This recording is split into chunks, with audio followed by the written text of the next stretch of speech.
próximo painel, que trata de estratégias de negócios no uso da propriedade industrial para inovação verde.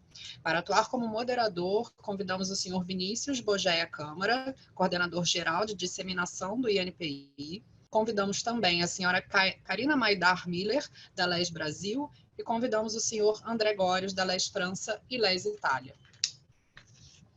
Recordamos aos participantes a deixarem as suas perguntas exclusivamente pelo chat. Recordamos também que as gravações, quando disponíveis, serão enviadas para os e-mails cadastrados na inscrição do evento. Passo então a palavra ao senhor Vinícius Bogeia Câmara para dar início ao painel. Obrigado, Isabela, pela introdução. Muito boa tarde a todos, a todas, ou bom dia, dependendo de onde vocês estejam. É um prazer poder moderar essa mesa. É uma mesa desafiadora para quem está aqui no Brasil, está próximo ao horário do almoço, né? Então espero que seja uma mesa altamente produtiva. Fico muito feliz em poder reencontrar, ainda que virtualmente, alguns colegas, alguns amigos de longa data.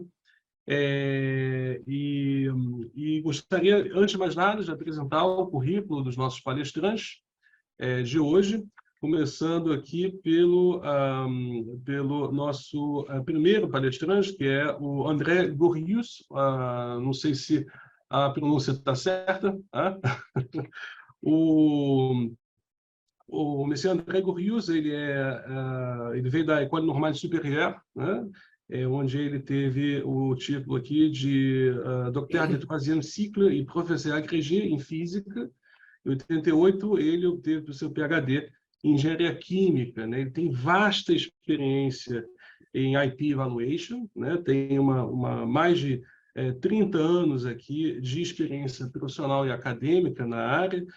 Atualmente preside a Govaliar, é CEO da JMB e sócio na Vinotec, além de, evidentemente, participar da LES França e da LES Itália, né?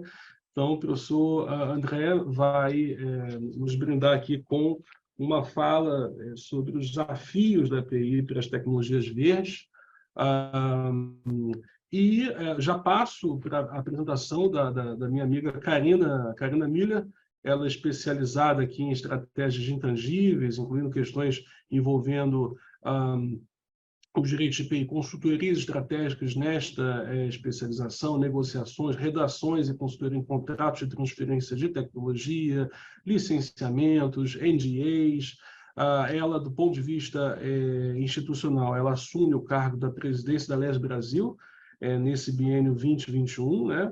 A assessora jurídica também do Centro Sérgio Vieira de Mello, comandado pela Carolina Larriera, especialista do Centro de Resolução de Disputas em IPI da ABPI, co-coordenou a Comissão de Transferência de Tecnologia e Franquias da ABPI no quinquênio 2012-2017, e além de ser, evidentemente, uma das principais aí, speakers, né, na área de IPI, na área de licenciamento, já há algum tempo no Brasil.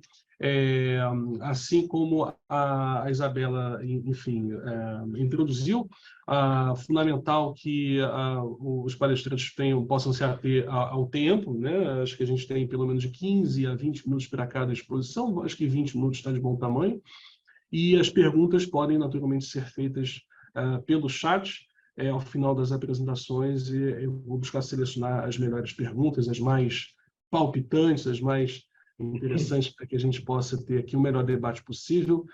Professor André, fique à vontade. Thank you. So I hope everybody will understand. Obrigado, espero que me entendam. Eu vou falar em inglês. Sou André Górios, estou na França. E é um prazer enorme estar com vocês e agradeço muito pelo convite. Como foi falado, a minha formação é mais na área industrial e corporativa, com especialização em PI e negócios. E PI são dois mundos e não há como divorciar, eles são muito interrelacionados. Então, pode passar o próximo slide, por favor? Muito obrigado. Eu gostaria de começar pelo começo. As Nações Unidas desenvolveram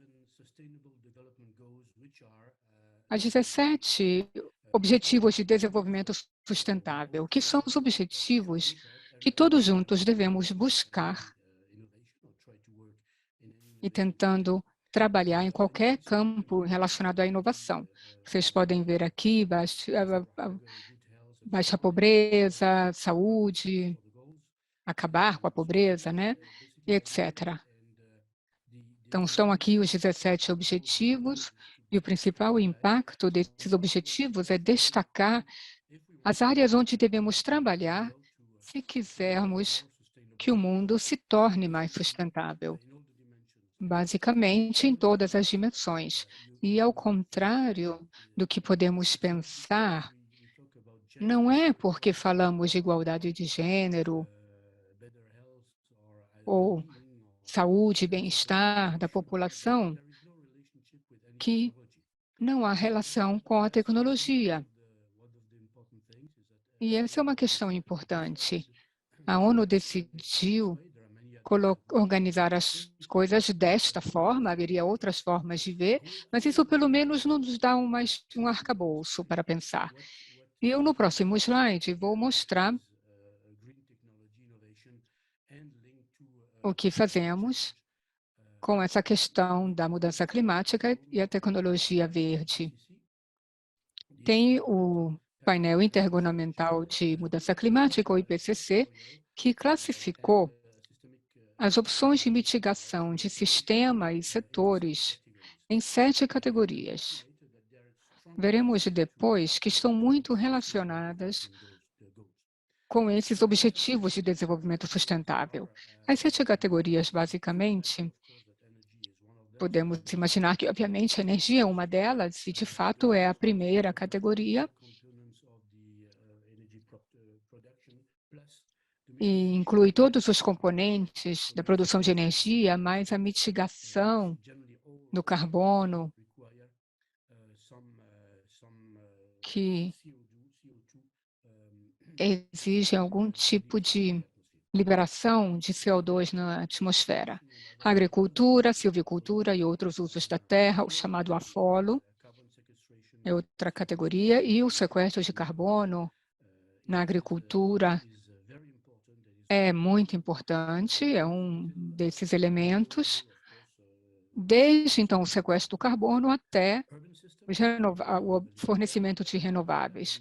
Próxima categoria são os sistemas urbanos, do uso da terra urbana até planejamento espacial, até integração de setores, estratégias e inovação.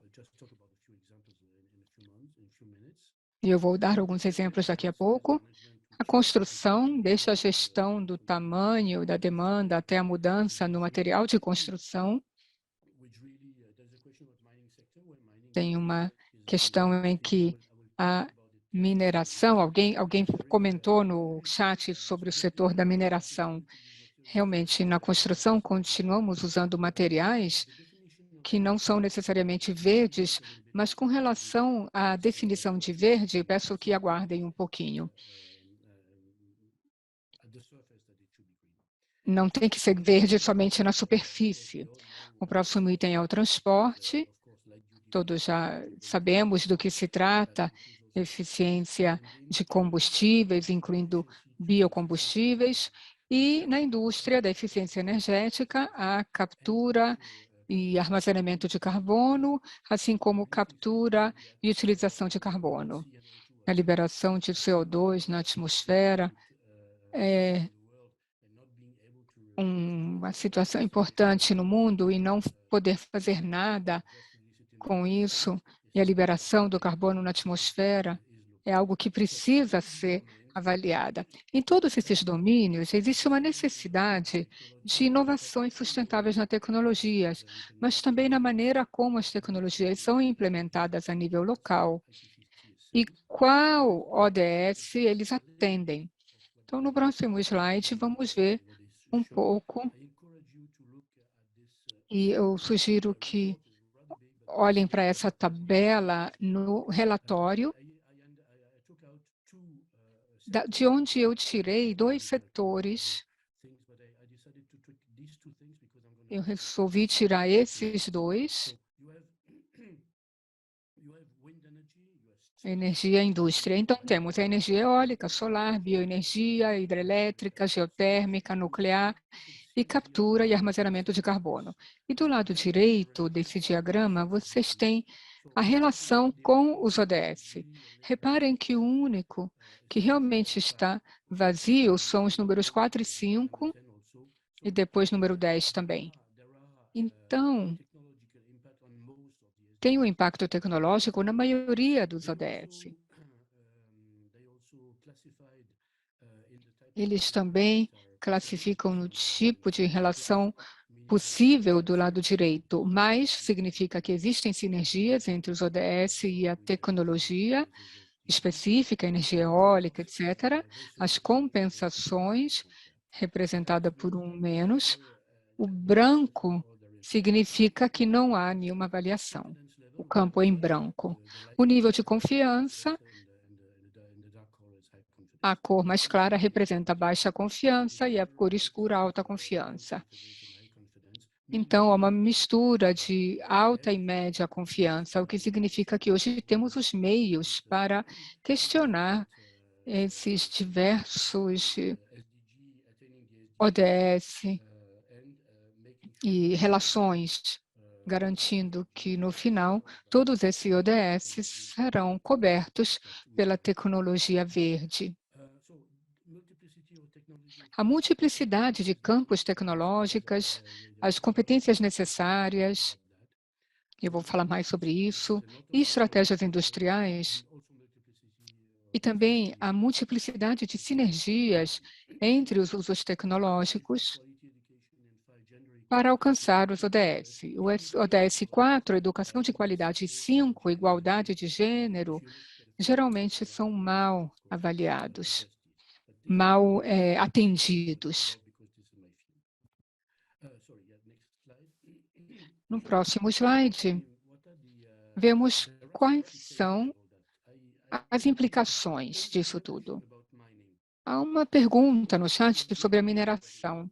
Nós temos metais em todos os lugares, de fato, desde terras raras até metais simples, minérios como ouro, ferro, etc.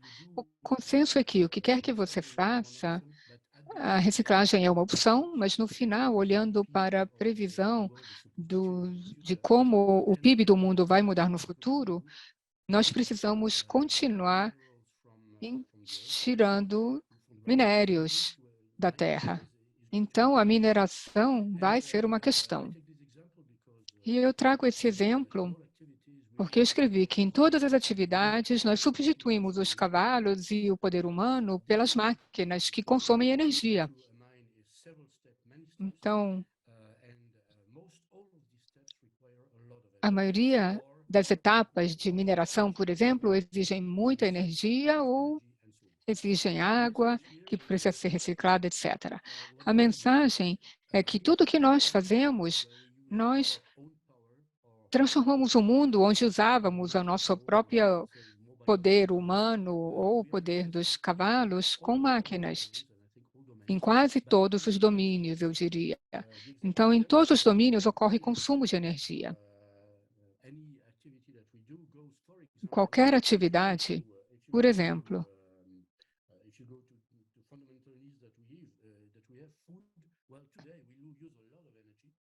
na produção de alimentos e no uso de alimentos, temos uma grande produção de energia. Hoje, a produção de alimento é muito mais mecanizada, mas depois tem o transporte, a venda, etc. Na moradia, também, na construção de casas e prédios, mais uma vez, consumimos muita energia nesse campo, com cimento, com madeira, usando energia para transportar esses materiais, e no deslocamento entre os lugares. O meu avô usava cavalo, mas hoje em dia precisamos pensar nisso. Tudo que nós fazemos, e tem muita discussão sobre isso, mas tudo que fazemos, no final das contas, consome alguma energia. E o problema da energia é que existem leis da física que afirmam que toda energia produzida ou consumida vai dissipar, parte vai se dissipar. Então,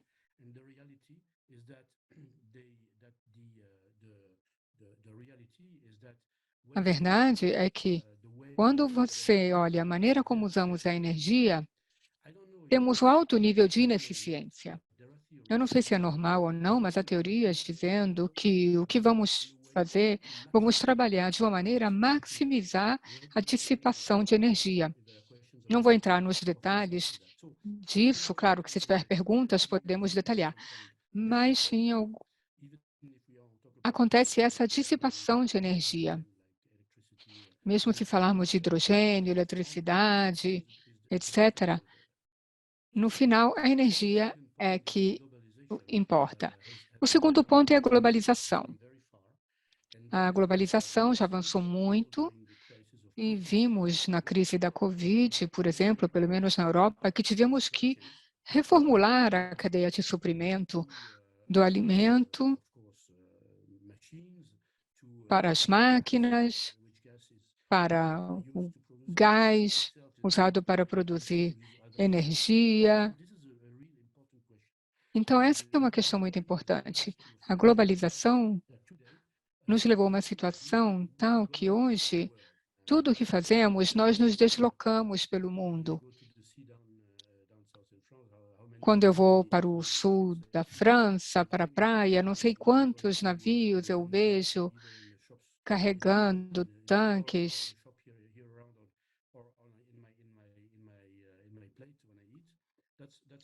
carregando a comida que a gente come. Enfim, a gestão da cadeia de suprimento é essencial. E a crise da Covid, a boa notícia é que nos ajudou a otimizar. Claro que não tínhamos escolha, mas no caso, se você queria um determinado produto, você não tinha outra escolha.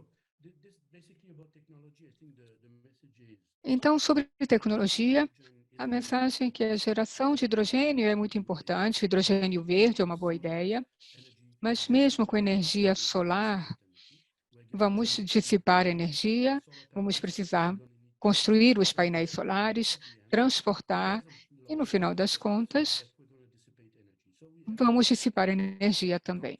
Então, precisamos de energia verde.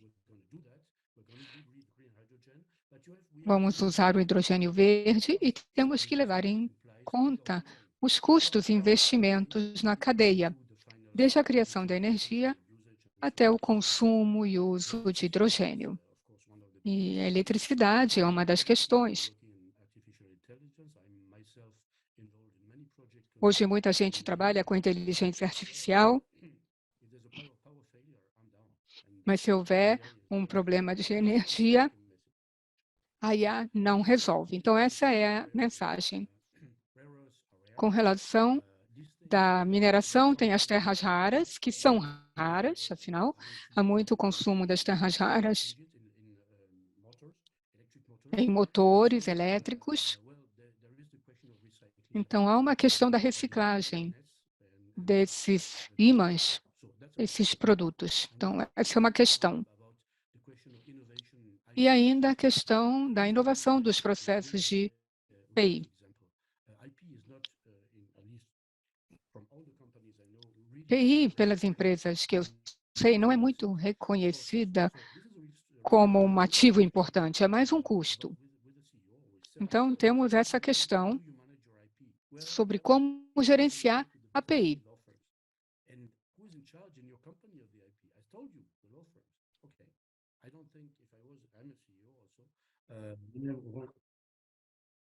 Sorry, I didn't understand that. Perdão, desculpe. Patentes, eu vejo dois extremos. Recompra. Compramos 3 patentes quando criamos a empresa. O que mais você quer? É muito dinheiro, estamos bem com as patentes. A segunda questão é que eu visitei 10 projeto semana passada pediram para achar uma patente imediatamente. Então, é o tipo de atitude que eu vejo.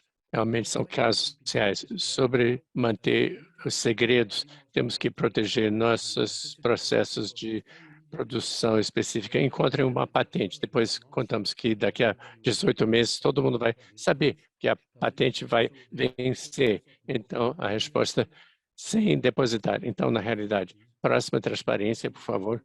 A maneira de trabalhar nisso é, de fato, de quando explicamos a eles realmente conscientização. A Karina vai falar sobre isso também, eu sei. Volta e diz assim, me ajude a organizar para definir minha estratégia de PI. Ninguém deve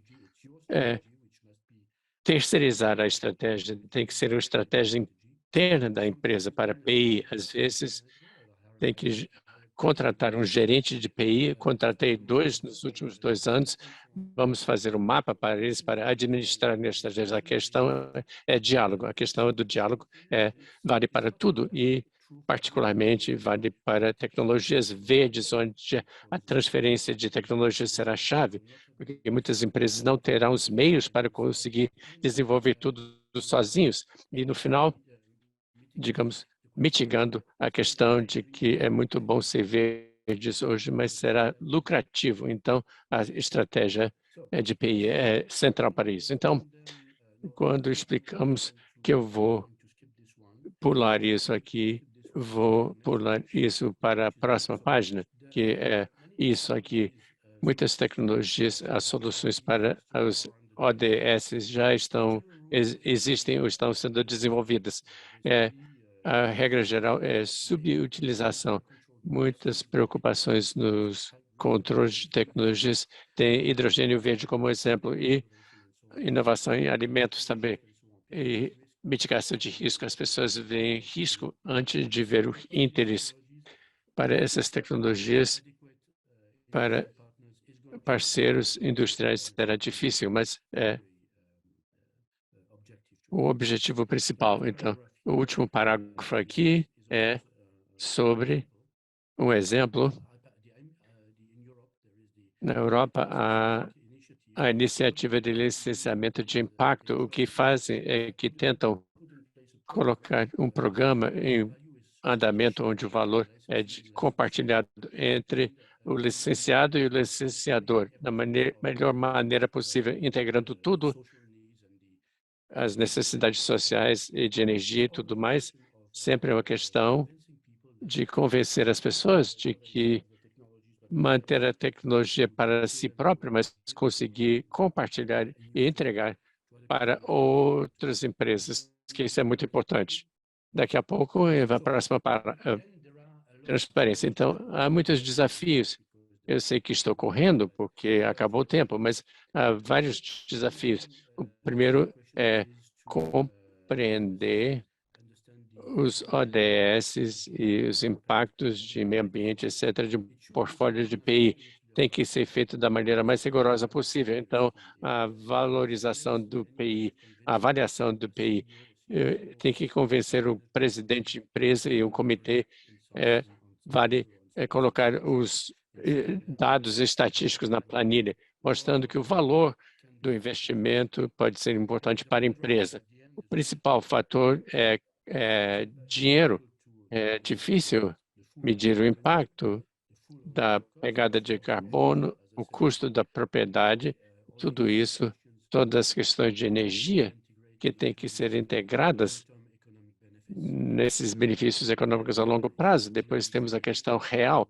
Eu não tenho a garrafa de água aqui porque estou no hotel, mas uma garrafa de água consiste em 2 coisas, a garrafa e a água. A água é Evian, por exemplo, 2 quilômetros daqui fica a fonte, é 0. O custo é 0 para a água, que sai da água e que coloca na garrafa. E é um problema real. Então, como posso?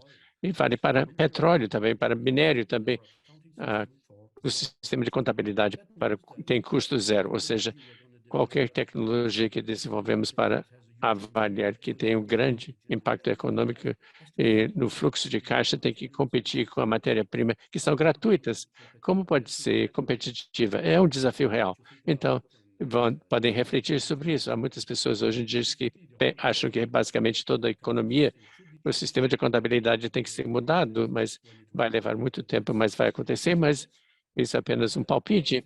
Isso significa que para a gestão de IPI, o foco sobre tecnologia será chave. Há novas maneiras de licenciamento para adotar, para permitir a disseminação rápida de tecnologias novas, transferência de tecnologias sempre quando for possível, sempre quando for necessário, devido à questão de cadeia de abastecimento, parcerias entre empresas. Se quiser otimizar a cadeia de abastecimento, tem que começar com a própria empresa e acabar no uso final do produto e incluir também a economia circular. Isso são muitas parcerias e muitos atores, e se todo mundo faz tudo, não vai funcionar. E pode ser mais complicado ainda e pouco competitivo. E as regras terão que ser adaptadas dentro das empresas, são questões técnicas para nós. Taxa de royalties, etc., empilhamento, e gostaríamos de ter evolução da contabilidade nesse caso, que envolveria uma evolução da avaliação da PI e um site interessante que podem consultar, https solarimpulse.com. E acabou aqui, então muito obrigado pela atenção. Estou pronto se tiverem para a próxima parte do painel. Muito obrigado, Mr. Gurrios, por sua brilhante explanação. Só um instante.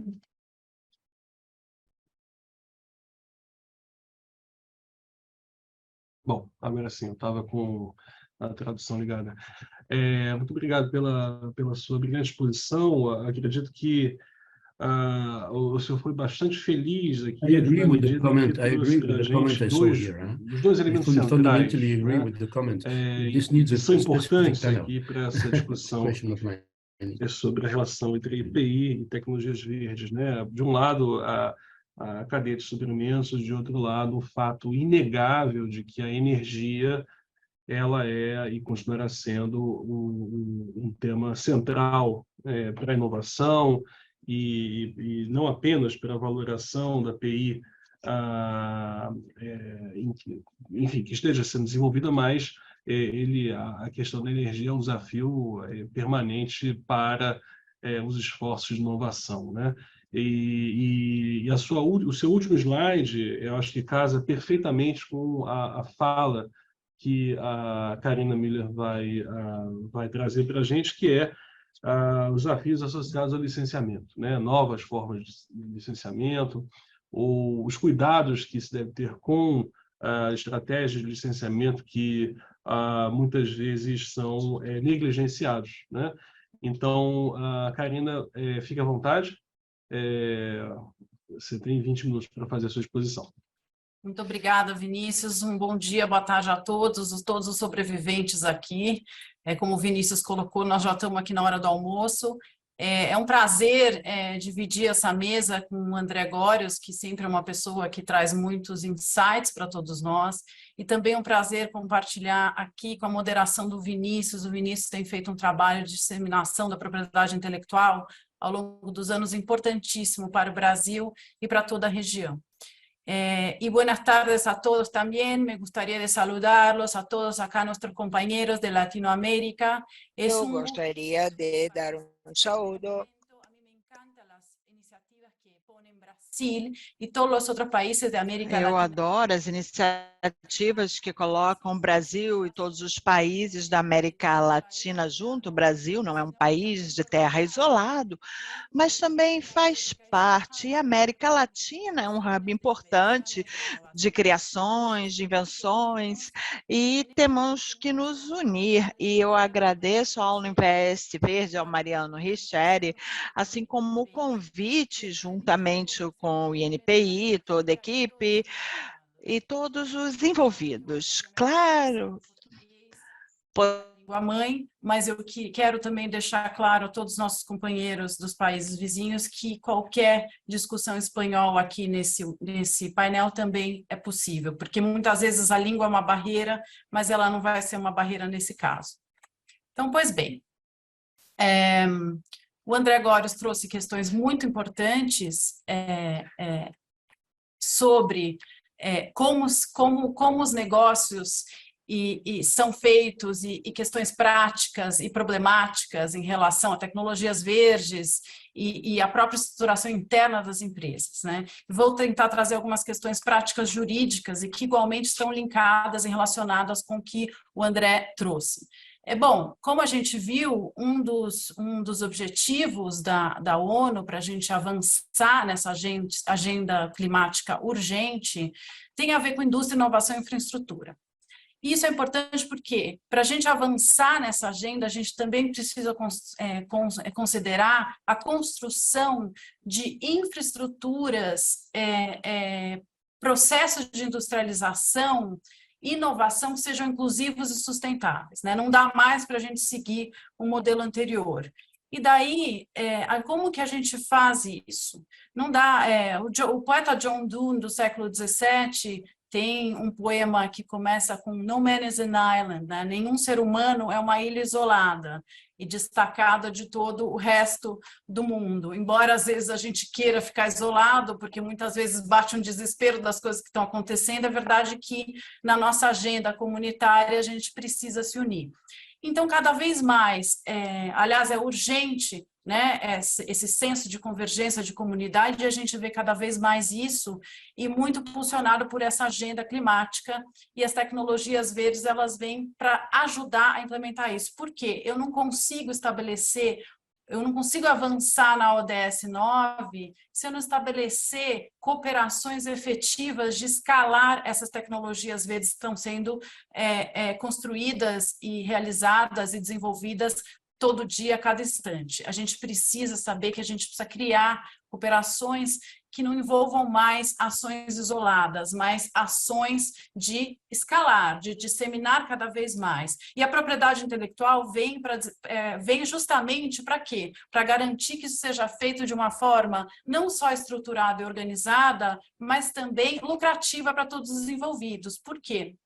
Propriedade intelectual significa o quê? Ativos importantíssimos, intangíveis, imateriais, intelectuais, como você quer que seja, mas tudo aquilo que a gente cria, ele é sujeito a um tipo de proteção, e a propriedade intelectual que traz essa ferramenta, que traz essa possibilidade. Então, os programas de licenciamento, que eu entendo que tem que ser cada vez mais intensos, cada vez mais interpaíses, intercomunitários e interrelacionados, eles se calçam em ativos de propriedade intelectual. Então, o primeiro passo é eu saber que eu preciso proteger isso. Então, propriedade intelectual não é um custo, é um investimento essencial no meu próprio negócio e nesses programas de licenciamento. Então, quando a gente parte para negociações, então eu tenho um ativo importante em que eu quero compartilhar, licenciar, cobrar royalties, assim vai. Tem duas fases muito importantes para isso. Uma fase é a preparação e outra fase é a negociação. Quem já participou, e acho que quase todos aqui, se não todos, já participaram de negociações de ativos intelectuais, de licenciamento, tecnologia, transferência de tecnologia, assim vai, sabe que a parte de negociação é uma parte muito intensa e que ela muitas vezes dura meses e até anos, dependendo do tipo de condução, ou do que está envolvido, dos interesses das partes envolvidas e assim vai. Agora, a parte da negociação, ela só vai ser bem sucedida se eu fiz uma parte de preparação muito mais intensa e importante do que a parte de negociação. Não importante no sentido do que aquilo vai me dar, mas ela é muito importante até para eu ter uma parte de negociação um pouco mais fluida e mais objetiva no que eu quero colocar na mesa, no que eu quero atingir. E essa preparação, ela não é só uma preparação para aquele negócio que eu estou pensando e o que eu pretendo propor, o que eu pretendo negociar e assim vai. Ela entra uma fase, eu diria, de preparação prévia, que o que eu falei anteriormente, que é de proteção daquilo que eu crio. Então, isso é essencial. E depois a gente vai para uma fase de preparação para, então, negociação. Agora, o que é importante, né, nessas relações, né? É muito importante eu gastar meu tempo, investimento, envolver todas as áreas interessadas ou todas as pessoas que têm algo a agregar dentro da minha empresa, do meu negócio, ou da minha entidade, assim vai, eu preciso identificar exatamente quais são os interesses, né, que eu tenho, em que áreas tecnológicas, em que áreas de negócios, e o que eu tenho a oferecer. Né, porque essas cooperações, como já disse aqui, elas envolvem esses ativos intelectuais. Então, e para que esse passo seja também muito frutífero, eu tenho que considerar alguns documentos preliminares, que a gente vai falar um pouquinho mais adiante, são aqueles que protegem, eu não estou falando necessariamente os documentos, a minha proteção dos ativos, isso já tem que ter sido feito. Estou falando de documentos preliminares que são essenciais na minha relação com o meu parceiro. Né? Então, eu preciso também colocar na mesa, na minha mesa interna, eu preciso entender quais são os interesses tangíveis e intangíveis de cada potencial acordo. Então, do lado dos tangíveis, quais são os benefícios econômicos? Veja que eu utilizo benefícios econômicos, não apenas financeiros, porque muitas vezes essas cooperações, esses acordos, esses arranjos, como você quer chamar, como você quiser chamar, eles envolvem, sim, pagamento, obviamente, mas eles podem envolver outro tipo de benefício econômico que é tão relevante quanto. E eu também preciso entender quais são meus interesses intangíveis. Eu vou construir relações nesse mundo de agenda climática, eu preciso construir relações duradouras, eu preciso escalar e eu preciso cada vez mais entender que eu formo parte de um todo. Né? Então, assim, eu também vou ter como interesse intangível adquirir um certo know-how de como a outra parte realiza os negócios. Então, é verdade que cada arranjo, cada acordo que eu participo é uma oportunidade também de eu aprender. Karina, desculpa te interromper, é que a gente eu queria só reforçar aos presentes que mantenham seus microfones desligados, porque a gente está ouvindo algum ruído. Muito obrigada, estava escutando aqui. Não, tudo bem, tranquilo. Desculpa te interromper. Imagina, posso continuar? Tá. Então, eu acabo adquirindo um know-how e eu vou ficando cada vez melhor na condução desse tipo de acordo que é tão íntimo no estabelecimento de uma parceria duradoura, porque não é que nós estamos falando de um contrato de compra e venda de um produto, de um veículo ou alguma coisa mais do nosso cotidiano, eu estou falando de verdadeiras cooperações e relações que são duradouras. Bom, mas eu não posso também chegar nesse tipo de transação apenas avaliando quais são as condições favoráveis para aquilo. Eu também preciso entender o que é desfavorável, né? O que eu quero evitar, quais são as possíveis barreiras, que resultados que eu não quero atingir, porque, a verdade seja dita, um acordo não é, um casamento não é feito só de lua de mel, ele é feito também de muitas discussões e brigas e tal. Quanto mais eu estressar naquela preparação, no momento da preparação lá do iceberg, né, que eu mostrei nos primeiros slides, quanto mais tempo eu dedicar a entender isso também, melhor eu chego numa mesa de negociação, mais preparado eu chego. E em relação a tecnologias verdes, como a gente viu aqui com o André Góes, veja que, muito embora essa questão energética, embora a gente esteja procurando soluções alternativas, né, a descarbonizar, né, um pouco o nosso mundo, porque a gente precisa, é urgente, veja que, às vezes, dependendo da situação, dependendo da tecnologia, a mera tecnologia em si, ela implica também num processo industrial muito forte em poluentes. Então, tudo isso a gente precisa considerar na mesa.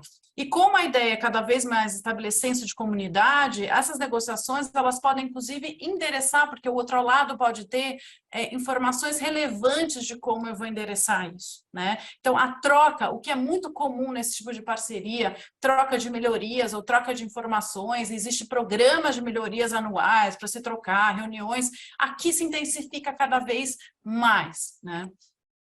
E já passando aqui, quais são os documentos preliminares que eu preciso considerar quando eu vou? Então, eu avancei, eu quero propor um acordo, eu estou pronto para negociar, para divulgar explorar um possível arranjo, para divulgar uma tecnologia ou algum conhecimento que eu estou trabalhando e para receber informações do outro lado. Então, antes de qualquer divulgação, eu preciso me assegurar, ambas as partes ou todas as partes envolvidas, porque às vezes são acordos que envolvem mais de duas partes, obviamente, de que aquelas informações trocadas, divulgadas, elas vão estar respaldadas por acordos de confidencialidade, por NDAs, ou cláusula de confidencialidade em algum outro acordo preliminar, e assim vai. É muito importante ter isso em mente, né? O acordo de confidencialidade não é que ele vai impedir que a pessoa eventualmente utilize ou não utilize, mas eu acho que ele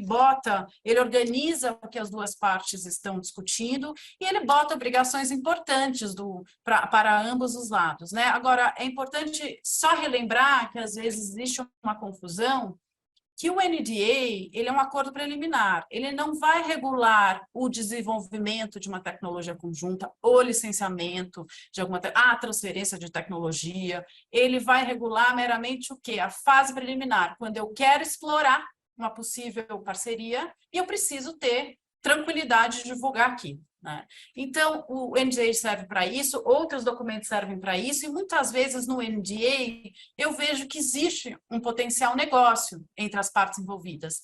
Às vezes eu não estou preparado para seguir para um acordo já mais complexo, um JDA, um desenvolvimento conjunto, o licenciamento, o transfer de tecnologia, o que quer que seja, às vezes joint ventures em situações societárias, e assim vai. Então, mas eu sei que eu quero seguir nas negociações. O NDA já não é mais o documento que vai regular tudo isso, mas eu também não estou ainda no acordo complexo. Muitas vezes o que a gente utiliza é um term sheet, uma carta de intenções, ou um MOU, algum outro documento preliminar que vai estabelecer algumas condições básicas para aquele arranjo, para aquela cooperação, e um prazo para as partes conseguirem negociar o acordo final, o acordo complexo, né? E às vezes esses acordos preliminares, o term sheet, e assim vai, eles colocam uma cláusula de exclusividade, que isso é relevante nessas negociações. Que exclusividade do quê? Nós, partes envolvidas, durante 6 meses, 1 ano, o que quer que seja, nós nos comprometemos a negociar, a manter essa relação exclusiva em relação a essa potencial tecnologia, negócio que nós vamos entabular entre nós durante esse período. Então, isso são documentos que trazem muito conforto, muito direcionamento nessas relações. Então, é preciso saber que esses documentos são essenciais na entabulação posterior de um acordo um pouco mais complexo, né? Então, vamos imaginar que chegamos, negociamos, divulgamos, que ótimo, vamos então partir para a nossa cooperação. Daí uma decisão foi tomada das partes envolvidas e nós vamos então iniciar a negociação, agora a segunda parte da negociação, né, que já foi iniciada anteriormente, porque essas coisas são colocadas na mesa, e daí você começa a olhar para que acordo que eu vou fazer. O que é? É um acordo de licenciamento em que eu vou compartilhar a minha tecnologia com um terceiro, eu vou autorizá-lo a explorar, portanto, eu vou escalar, porque, afinal de contas, nem sempre eu consigo fazer isso sozinho, ainda mais, né, nessa urgência climática, a gente tem que escalar energia, sim, tecnologia, sim. Então, os acordos de licenciamento, ou mesmo de transferência de tecnologia, porque, às vezes, eu quero transferir uma tecnologia para a pessoa poder construir uma planta ou saber como fazer aquela tecnologia, porque é mais fácil de eu replicar isso com parceiros do que isoladamente. Também não vamos ignorar esses acordos relevantíssimos, que são as cooperações com universidades e entidades de P&D. Muitas vezes eu tenho uma potencial tecnologia que não está pronta para o mercado, só que eu não consigo testar isso, eu não consigo desenvolver até o final. Essas cooperações, elas vêm para ajudar isso. E o Brasil tem uma lei específica, né, de inovação sobre isso, e não só o Brasil, obviamente, mas eu imagino que isso é uma coisa mais em escala mundial, essas cooperações, elas não podem ser ignoradas e elas são muito úteis no desenvolvimento final de uma tecnologia para que um produto ou uma solução possa chegar no mercado. Tem ainda também os que a gente conhece como JDA, Joint Development Agreements, ou desenvolvimento conjunto, em que ambas as partes vão se unir para o quê? Desenvolver, cada uma emprega uma parte de uma solução para chegar naquela final no mercado. Tem ainda aquele de cooperação conjunta, que não é necessariamente um desenvolvimento, mas a gente coopera conjuntamente para colocar uma solução no mercado. Enfim, são muitos os documentos que a gente tem, que estão aí disponíveis para a gente escalar o uso de tecnologias no mundo, não só aqui local, mas no mundo. Bom, essa parte jurídica, muitas vezes as pessoas encaram como uma parte um pouco chata, mas é uma parte essencial. Então, trabalhar nessas minutas é muito importante. Minuta chutada, minuta feita de qualquer jeito, minuta que não foi olhada por todas as pessoas importantes que têm que ser olhadas, envolve jurídico, business, técnico, envolve todo mundo, não é nem só jurídico, nem só business, nem só técnico, é todo mundo, é um grupo, é um time, né? É essencial para eu garantir que o quê? Que aquilo que foi negociado ou aquilo que as partes têm interesse em colocar no mercado, que vai ser expressado na minuta. Muitas vezes, e é comum isso, né?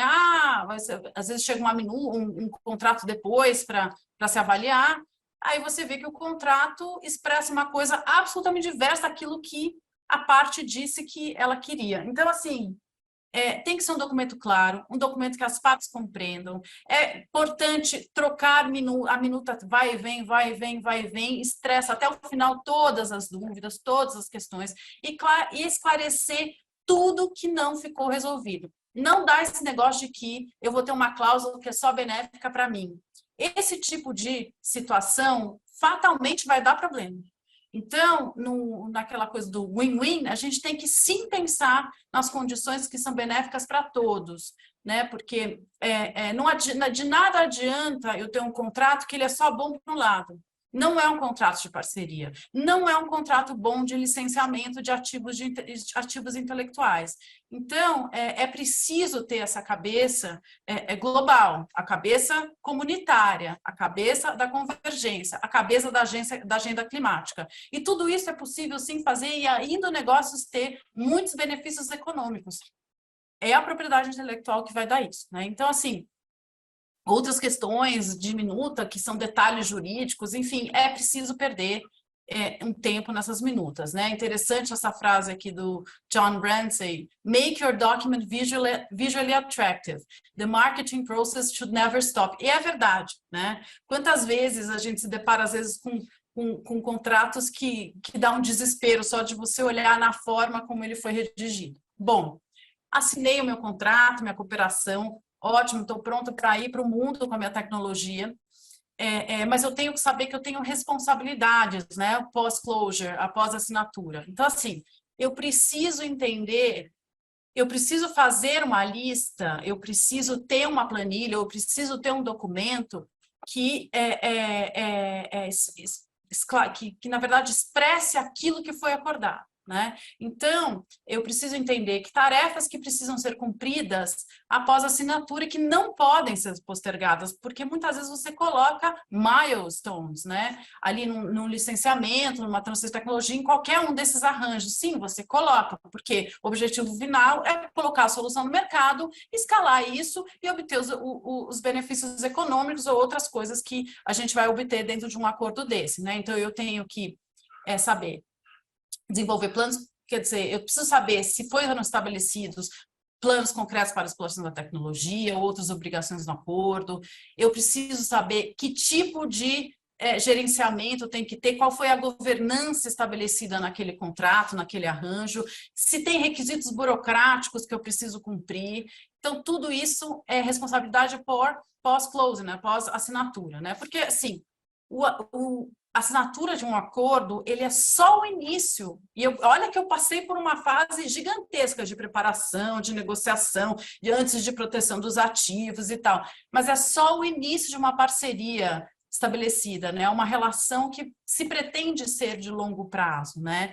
E é importante que todas as pessoas que trabalharam na negociação e que farão parte do time que vai executar, que vai implementar aquilo efetivamente para que se torne uma realidade de mercado, que eles estejam cientes das condições pactuadas. Então, às vezes é legal sim ter uma planilha com as condições principais e uma questão de planilha de governança, mesmo fazer um treinamento para essas pessoas, para elas entenderem, para que todos estejam alinhados e a gente evitar descumprimentos indesejados, inadvertidos, porque é fato que se existe um acordo é possível ter uma briga, né? Isso é uma realidade humana. E eu acho que cada vez mais, né, nesse mundo em que a gente tem uma urgência de se unir, né, de entender que a gente tem um propósito comum aqui, com todas as nossas inovações e criações, e juntos a gente vai conseguir avançar nessa agenda, atingir a agenda, eu não sei se a gente consegue, mas tem que ser sempre a meta, atingir, porque quando a meta é atingir, a gente vai avançando cada vez mais e a gente consegue melhorar esse cenário. Eu acho que até as questões das disputas que venham a ser oriundas desse tipo de acordo, porque elas fatalmente vão existir, vai existir divergência ou coisas no meio do caminho que sejam previstas, até essas é preciso você construir cláusulas mais criativas do que aquela cláusula de que estabelece ou arbitragem ou foro ou o que quer que seja. Cláusulas em que você estabelece uma mediação, cláusulas que você estabelece dispute boards, que são os comitês de resolução de conflito, né? É muito comum e na verdade, às vezes é muito mais fácil você tentar resolver. Vamos lembrar que é uma cooperação, não é um acordo de briga, né? Então, é muito mais fácil, às vezes, você estabelecer mecanismos de como resolver isso dentro da cooperação de forma que ela não pare, que ela continue, do que eu sair largando isso para uma outra forma mais drástica de resolução de conflitos, né? Então, esse é um pouco o que eu queria dizer, e eu quero terminar o mesmo poema do John Donne, que diz que por quem os sinos dobram, eles dobram por ti. Eu diria que por quem os sinos dobram, eles dobram por todos nós, como uma comunidade que vai se unir e vai utilizar a propriedade intelectual como forma de garantir a continuidade de todos os seres vivos nesse planeta de forma sustentável. Muito obrigada a todos. Obrigado, Karina, pela tua exposição, bastante, ao mesmo tempo, elucidativa e inspiradora, né? Na medida em que, não só por conta das palavras finais, mas também por chamar a atenção pelo fato que parece óbvio, né? Mas é essencial, que é o da segurança jurídica associada aos contratos, né? Sem contratos claros, com cláusulas bem definidas, com mecanismos de resolução de conflitos também bem definidos, toda inovação pode entrar em risco, né? Ou maior, um risco ainda maior do que o próprio risco da inovação em si mesma, né? Eu tenho aqui algumas perguntas, né, no chat. Eu vou aqui, nós temos acho que 5 a 7 minutos para fazê-las. Eu tenho uma pergunta aqui que foi formulada pela... Deixa eu ver aqui. Cadê? Só um instante. Estou tentando achar aqui no chat uma pergunta que veio da Silvana Flores, da Green, da empresa chamada Green Metallurgy Technologies.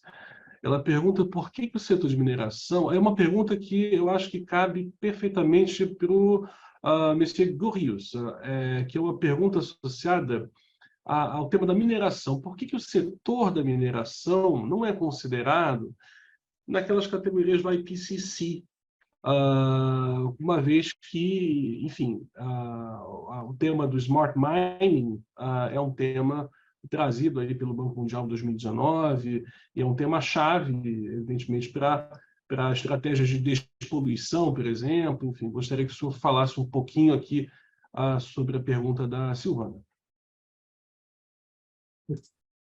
The answer of why, I have no idea. I mean, Bom, a pergunta do porquê, eu não tenho nenhuma ideia, pois eu não faço parte, né, do IPCC, mas A gente poderia até dar uma olhada para preparar tudo isso. No entanto, sim, você tem toda a razão. A mineração vai ser um dos grandes desafios. Eu diria um desafio maravilhoso, pois todos sabemos que, né, que, por exemplo, a gente vai ter que ter as pilhas, a gente pode falar sobre isso, mas a gente não vai ter nenhuma bateria de energia, né, sem esse setor, enfim. Então, enfim, temos também energia solar, etc., eólica, etc. e tal. Mas sim, é um desafio muito bacana e estrategicamente também é interessante. Eu não posso responder o porquê que não faz parte, se estiver, enfim, eu não sei, mas há realmente muitas discussões sobre a dificuldade de reciclar esses metais. Por exemplo, eu visitei uma mina de lítio uma vez, tá, na minha vida. Não tem muito tempo, mas não é, na verdade, uma visita bacana, né? Porque você acha que sim, tem problemas ali, né? Mas é um desafio maravilhoso, importante. Eu tenho certeza de que o desenvolvimento dessas tecnologias realmente só serão possíveis se houver a transferência direta de tecnologia e pessoas realmente que pensem como a gente pode reciclar, por exemplo, lítio de uma forma mais eficiente, né? E, novamente, isso é uma questão de parceria, enfim, né? Para que a gente possa realmente desenvolver essas soluções. Bom, obrigado, Interesting. Mr. Rios. Tem uma pergunta aqui que eu acho que cabe também perfeitamente para a Karina Miller, que também é da Silvana. Ela pergunta qual a diferença que existe entre o MOU e o LOI, a carta de intenção, né? Memorando de entendimento e a carta de intenção. Que diferença existe na prática? Olha, na prática eu acho que existe nenhuma diferença, às vezes é a forma como você coloca, ou tem algumas jurisdições, alguns países que entendem que o MOU não é vinculativo, mas tampouco a carta necessariamente é vinculativo, mas você pode resolver isso numa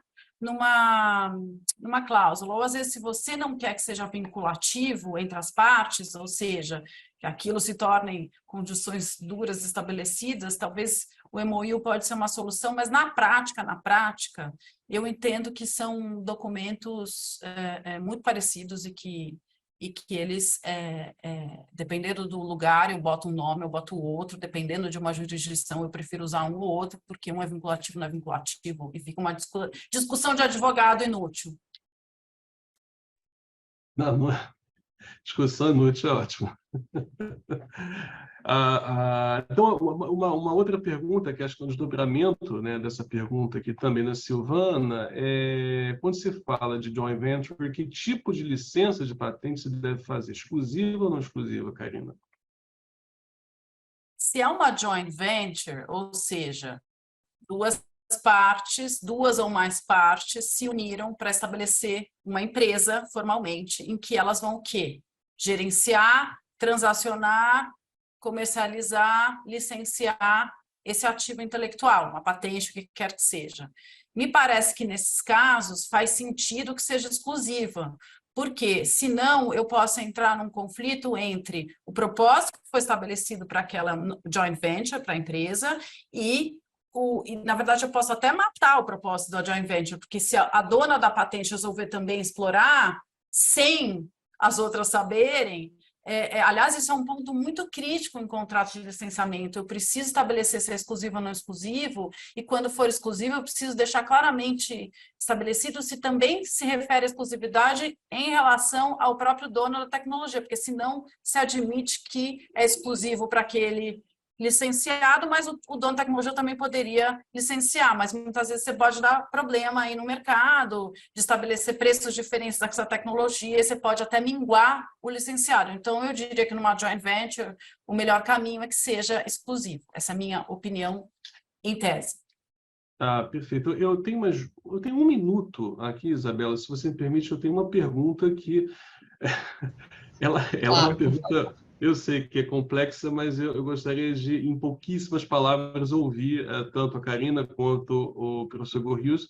A gente sabe que muitas vezes, né, ninguém sabe quanto vale a inovação, muito menos quanto vale uma patente, quanto vale uma marca.